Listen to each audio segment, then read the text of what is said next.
He thought the war had already taken everything from him until one cold morning at an abandoned shipyard on the coast. A former army ranger saw the rusted chain beside the forgotten pier and heard a sound softer than the breaking waves.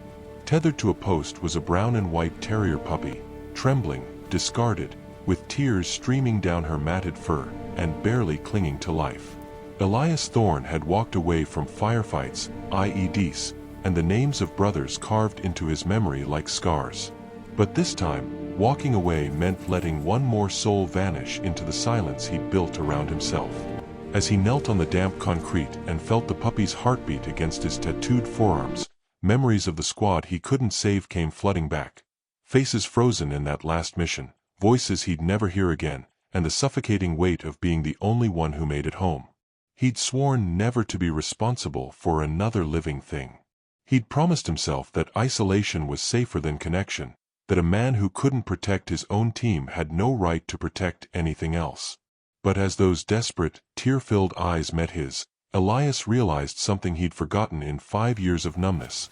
Sometimes the broken find each other not by accident, but by necessity. With trembling hands that hadn't been steady since the day he left the service, he unhooked the chain, lifted the shivering puppy inside his jacket, and made a choice that would either destroy him completely or teach him how to live again. The dog he would name Scout wasn't just abandoned. She was a mirror, reflecting every wound he'd tried to bury, every tear he'd refused to shed, and every reason he'd lost for staying alive. And in that moment on the forgotten pier where salt and decay hung in the air like ghosts, 2 discarded lives made a silent pact: if you don't give up, I won't either. Before we get to the interesting part, please let me know in the comment where you're watching from. The subscribe button is for clicking if you're hooked. I have another story to share with you and I won't want you to miss it for anything at all. Now, let's get into this story. The bread was stale, but Elias Thorne's hands were shaking too badly to care. He sat on the edge of the abandoned pier, his boots dangling over water the color of old bruises, and tried to bring the piece to his mouth for the 3rd time. The tremor started in his fingertips and radiated up through his wrists, the same way it had every morning since Kandahar. 5 years, and his body still couldn't forget what his mind refused to remember. The gulls screamed overhead, but Elias heard rotors. The waves crashed against the pylons below, but somewhere in the back of his skull, it was artillery fire echoing across a valley that no longer existed. He closed his eyes and counted backward from 10, the way the VA therapist had taught him, but the numbers dissolved into radio chatter, into Miller's voice shouting coordinates, into the wet sound of. He dropped the bread. It hit the concrete beside him, bounced once, and rolled toward the rusted chain-link fence that separated the pier from the shipyard. Elias didn't move to retrieve it. Moving required energy he didn't have, and besides, what was the point? The bread was garbage. He was garbage. Everything here was garbage, which was exactly why he came. That's when he heard it. A whimper. Low and rhythmic, like breathing through water. Like drowning without the mercy of going under. Elias opened his eyes and turned his head slowly, expecting a gull or a rat, something scavenging in the industrial graveyard he called home. Instead, he saw her. The puppy was maybe 20 feet away, chained to a rusted post that listed sideways like a broken mast. Brown and white fur matted into clumps. Ribs visible even from this distance. And eyes. God, those eyes, wet and streaming, actual tears cutting tracks through the dirt on her face. She wasn't just crying. She was weeping the way Elias had wanted to weep at 13 different funerals, the way he'd wanted to weep when they handed him the folded flags and told him he was a hero. She looked at him, and he looked back. For a moment, neither of them moved. 2 abandoned things on a forgotten stretch of coastline where the world dumped what it didn't want anymore. Elias saw himself in those eyes, saw the hollow, gutted core of something that used to have a purpose. Saw the question he asked himself every morning when he woke up in his one-room apartment that smelled like mildew and regret. Is this all that's left? The puppy whimpered again. And Elias Thorne, who hadn't moved with intention in 5 years, who had spent 60 months perfecting the art of staying still and invisible, stood up. His hands were still shaking, but he walked toward her anyway. The apartment smelled like salt water and old coffee, but at least it was warm. Elias set the puppy down on the cracked linoleum floor and watched her legs buckle. She collapsed into a heap of matted fur and visible bones, her chest rising and falling too fast, like she'd just run a marathon instead of riding 15 minutes in the passenger seat of his truck. He'd wrapped her in his jacket for the drive. She hadn't moved the entire time, just stared straight ahead with those wet, streaming eyes, like movement itself was a punishable offense. Elias filled a plastic bowl with water from the tap and set it in front of her. She looked at it the way he looked at crowds, with absolute terror and zero comprehension. He slid the bowl closer. She flinched so hard her whole body left the ground. "Easy," he said, and his voice sounded strange in the apartment. He hadn't spoken to another living thing in weeks. "It's just water." She didn't move toward it. She moved away, dragging her hindquarters across the floor until her back hit the wall. Cowering. Waiting for the blow that always came after the approach. Elias felt something cold settle in his chest. He knew that posture. He'd seen it in villages outside Kandahar, in children who'd learned that hands didn't comfort, they destroyed. He'd seen it in Miller's eyes during the last firefight, right before the world turned into fire and Elias became the only one who walked away. He sat down on the floor, keeping his distance, and dipped his fingers in the water. Then he held them out, letting drops fall onto the linoleum between them. The puppy's nose twitched. She watched the water pool, her whole body tense like a tripwire. "Come on," Elias whispered. "Nobody's going to hurt you here." It was a lie he told himself every night, and he wasn't sure either of them believed it. She didn't move for 3 full minutes. Elias counted the seconds the way he counted during flashbacks, using numbers to anchor himself to reality. 60, 120, 180, and then, finally, she stretched her neck forward, not her body, just her neck, and her tongue darted out to lick a single drop from the floor. She waited for punishment. When none came, she licked another. Elias opened a can of tuna he'd been saving for a night when hunger outweighed apathy. He dumped it into another bowl and placed it beside the water. The puppy stared at the food like it was a trap, because in her world, everything good was a trap. "Eat," he said. Not a command. A plea. She looked at him with those tear-streaked eyes, and Elias understood what the people at the VA had been trying to tell him for 5 years. Healing doesn't start with trust. It starts with the smallest act of defiance against everything that broke you. The puppy took one shaking step forward. Then another. And Elias Thorne, who hadn't felt hope since the day he came home, felt something crack open in his chest. It took Scout 3 days to stop flinching when Elias moved too fast. It took him 5 years to start talking again, and even then, it was only because she was listening. She was stronger now. The ribs didn't show through her fur anymore, and the tears had stopped sometime during the 2nd week. She followed him from the kitchen to the bathroom to the single mattress on the floor where he pretended to sleep, her nails clicking on the linoleum like Morse code for "You're not alone." Elias sat on the edge of the mattress one night, running his hand over the fighter jet tattoos on his forearm. 2 planes. 12 names etched beneath them in script so small you had to lean in close to read them. Scout pressed her nose against his ankle, and he felt the warmth of her breath through his sock. "His name was Miller," Elias said to the empty room. The words felt like shrapnel coming up his throat.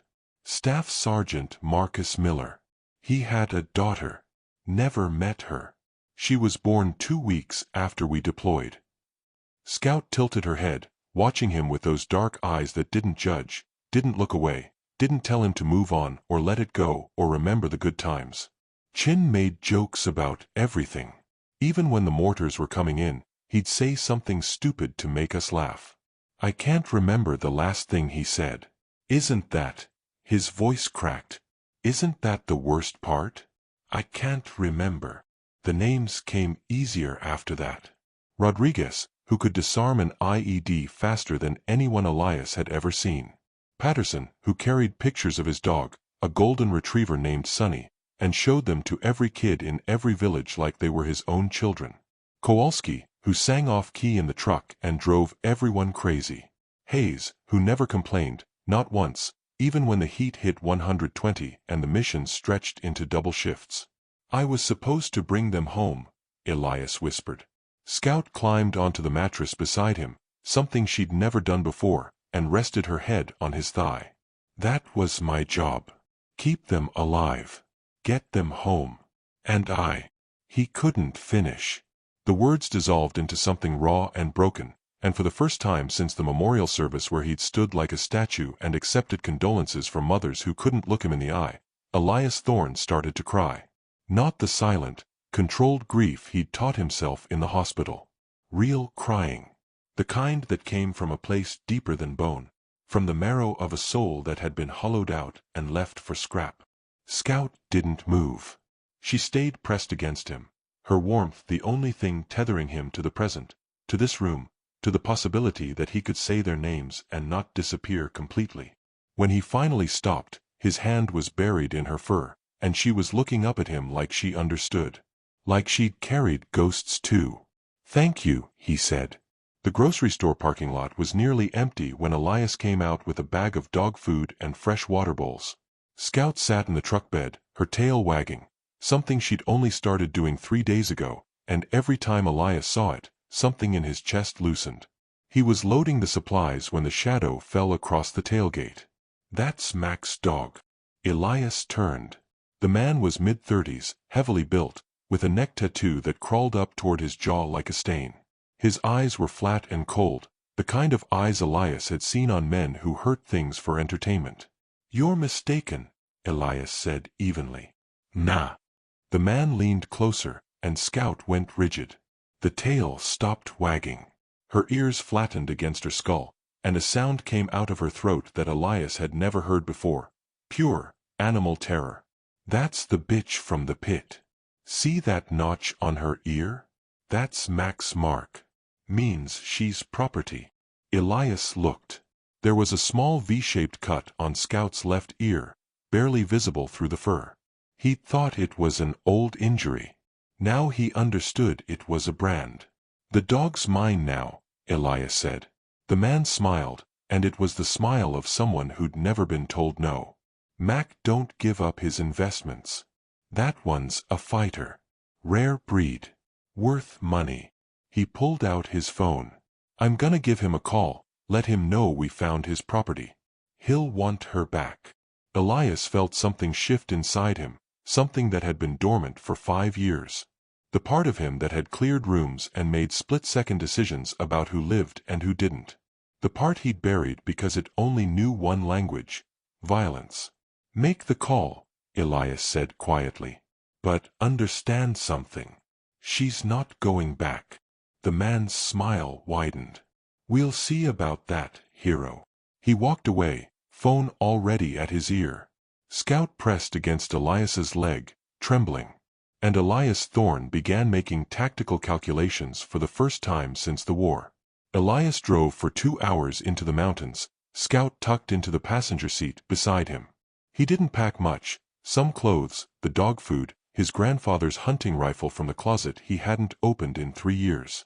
His hands didn't shake when he loaded it. The cabin sat 40 miles from the nearest town, buried in pines so thick the sunlight barely reached the forest floor.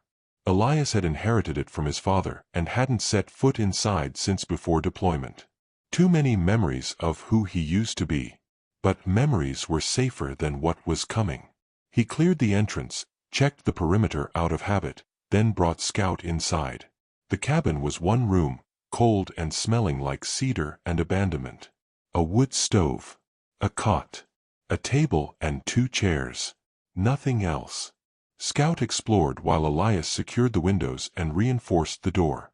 He moved with purpose now, muscle memory overriding the fog that had lived in his head for 5 years. Sight lines. Cover points.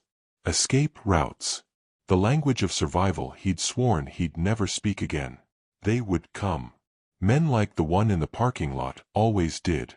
They didn't understand boundaries or mercy or the concept that some things weren't for sale. They understood leverage and intimidation and the assumption that everyone had a breaking point. Elias set the rifle by the door and started a fire in the stove.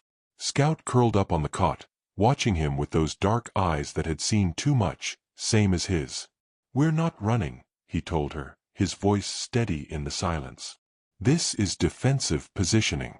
There's a difference." She tilted her head like she understood.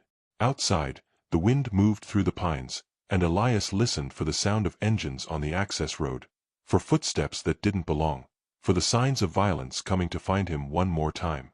He'd been a weapon once. He'd hated himself for it. But Scout was sleeping on the cot now, her breathing easy, trusting him to stand watch. And for her, he'd be a weapon again. 2 days passed with no sign of them. The forest held its breath, and so did Elias. On the morning of the 3rd day, he found a stick outside the cabin. Pine, about a foot long, stripped of bark by weather and time. Scout was sniffing around the woodpile, and when Elias picked up the stick, her ears perked up. He tossed it without thinking. Just a casual flick of the wrist. Scout stared at where it landed. Then she looked back at him, confusion written across her small face. She took one hesitant step toward it. Stopped. Looked back again, like she was waiting for permission or punishment, unable to tell which. "Go on," Elias said softly. "It's okay." She crept forward, grabbed the stick in her teeth, and brought it back. Not running. Not playing. Just completing a task, mechanical and uncertain. She dropped it at his feet and sat, waiting for judgment. Elias threw it again. This time, Scout moved faster. And when she brought it back, her tail gave a single, tentative wag. He threw it a 3rd time. Scout ran. Really ran. And when she returned with a stick, her tail was wagging in full, sweeping arcs, her mouth open in what almost looked like a smile. She dropped the stick and barked, a sound of pure, uncomplicated joy that Elias had never heard from her. The sound broke something in him. He dropped to his knees in the dirt, and the tears came before he could stop them. Not the controlled grief from the apartment. This was the weeping he'd held back at the pier, at the funerals, at the VA hospital when they told him he was fine, he just needed time. This was 5 years of watching a dog cry and never letting himself do the same. Scout dropped the stick and pressed against him, licking the salt from his face the way he'd washed the tears from hers. Elias wrapped his arms around her and sobbed into her fur, and somewhere in the silence of the forest, 2 broken things remembered what it felt like to be whole. They came at 2 in the morning, 3 trucks with their headlights off, engines rumbling through the forest like distant thunder. Elias was already awake. He'd heard them 10 minutes out, the way you hear trouble coming when you've spent years learning the difference between wind and danger. Scout was locked in the cabin cellar, a root storage space beneath the floorboards. She'd whined when he put her down there, but this wasn't her fight. He watched from the tree line as 5 men climbed out. The thug from the parking lot. 3 others built like brick walls. And one older man in an expensive jacket who carried himself like he owned everything he looked at. "Mac. We know you're here," Mac called into the darkness. "Bring out my property, and we'll leave peaceful." Elias stepped into the clearing, unarmed, hands visible. "The dog stays with me." Mac smiled. "That's not how this works, soldier. You stole something valuable. There are consequences." The 4 men spread out, flanking. Standard intimidation formation. They expected him to fold or fight back stupidly. They didn't expect ranger training. Elias moved. He took the first man with a strike to the solar plexus, dropping him without a sound. The second turned, and Elias swept his legs, followed by a controlled elbow that put him down clean. Non-lethal. Precise. The thug from the parking lot swung a crowbar. Elias caught his wrist, twisted, and used the man's own momentum to slam him into the cabin wall. The crowbar clattered to the ground. The 4th man pulled a knife. Elias disarmed him in 3 moves: deflect, control, strip, techniques drilled into muscle memory until they were instinct. The man hit the dirt, gasping. 30 seconds. 4 men neutralized. Mac stood alone, his smile gone. You military? Mac asked quietly. Was. Elias picked up the knife and threw it into the woods. But for her, I am again. Mac reached for his phone. Elias was faster, closing the distance and plucking it from his hand. You're going to leave. Now. And you're never coming back. Or what? Or I stop being nice. Mac looked at his men groaning in the dirt. Then at Elias's eyes, cold and absolute. He left. The trucks were still running when Elias approached them, exhaust clouding the cold mountain air. Mac and his men had fled on foot into the forest, leaving everything behind in their panic. Elias checked the first truck, empty beer cans and cigarette butts. The second held dog crates stacked in the bed, wire mesh stained with blood and rust. He felt his jaw tighten.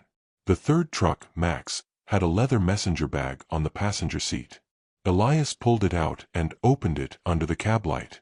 Inside was a black composition notebook, the kind you'd buy at any drugstore. Unremarkable. Ordinary. He flipped it open. Names. Dates. Amounts.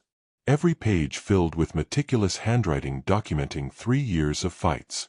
Dogs bought, sold, killed. Bets placed and collected. Locations. Clients. A complete record of the entire operation, kept like a business ledger because that's exactly what it was to them. Scout's name was there. Terrier mix, brown/white. Acquired 3/12. Retired 9/20. Damaged goods. Damaged goods. Elias felt something cold and sharp settle in his chest. He kept reading. Addresses of fight locations. Names of other handlers, other buyers.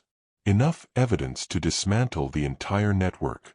He pulled out his phone, the first time he'd used it for anything other than ignoring calls from the VA, and took pictures of every page. Then he called the county sheriff, a woman named Torres who'd left her card at his apartment once after a noise complaint. "This is Elias Thorne," he said when she answered. "I have evidence of an illegal dogfighting ring. Names, locations, everything." Silence on the other end.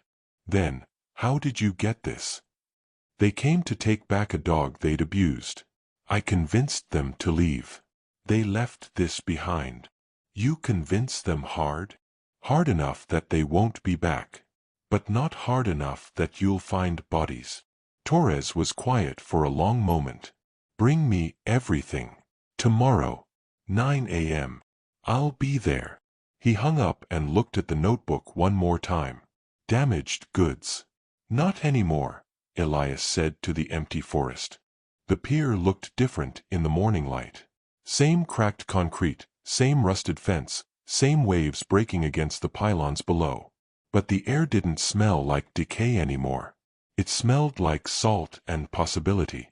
Elias stood at the edge where he'd sat 6 months ago with trembling hands and stale bread, waiting for nothing. Scout sat beside him, her brown and white fur clean and gleaming, her tail sweeping the concrete in wide, confident arcs. His hands were steady when he threw the tennis ball. Scout launched after it, her legs strong and sure, no hesitation in her stride. She caught it mid-bounce and ran back, dropping it at his feet with a bark that sounded like laughter. Elias smiled. Actually smiled. It felt strange on his face, like a muscle he'd forgotten how to use. The syndicate was gone. Torres had used the ledger to make 18 arrests across 3 counties. The fighting ring was shut down, and 23 dogs were in recovery. Elias had testified, his voice steady in the courtroom, naming what he'd seen and what Scout had survived. The nightmares still came sometimes. The tremors still returned on bad days. But they were quieter now, easier to manage. He'd started going to the VA group meetings, sitting in the back but showing up. That was enough for now. Behind him, footsteps approached. Another veteran from the group, a woman named Sarah who'd served in Iraq. She had a German shepherd on a leash, a rescue she'd found at the shelter last week. "Mind if we join you?" she asked. Elias looked at Scout, who was already sniffing the new dog with cautious curiosity. He thought about the sanctuary he was planning, the coastal property he'd found, the application sitting on his kitchen table. "Yeah," he said. "We'd like that." He threw the ball again, and Scout ran, and for the first time since the war, Elias Thorne wasn't just surviving. He was living. And he wasn't doing it alone.